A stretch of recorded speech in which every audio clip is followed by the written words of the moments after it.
So Rishi Sunak's finally pulled the trigger and called a general election. July the 4th will have the opportunity to completely change the government and finally get rid of this Tory rot.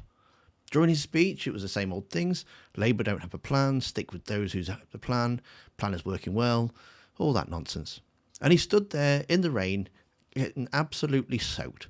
No foresight of having somebody stood there with an umbrella, or to do it inside the briefing room.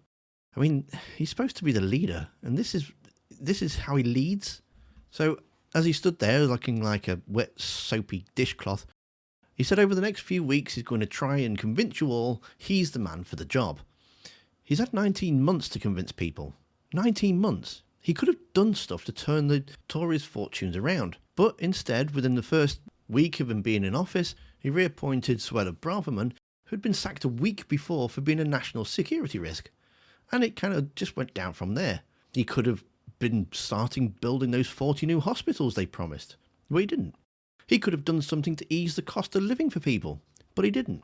He just sat on his hands, let inflation fall down naturally, and claimed it as a win. And whilst doctors and nurses and train drivers and teachers all went on strike over pay. If he'd just spent 12 months trying to fix some of the mess that Liz Truss and Boris Johnson had made, I don't think they'd be looking at such a massive hill to climb. However, he had seen how Boris Johnson had done politics and thought, yeah, I can do that. I'll just sit there and I'll lie and I'll get away with it. So here's the clip of him trying to convince you he's got the job, and then I'll leave you with the person he really is.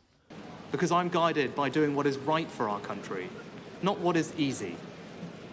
I can't say the same thing for the Labour Party. Over the next few weeks, I will fight for every vote.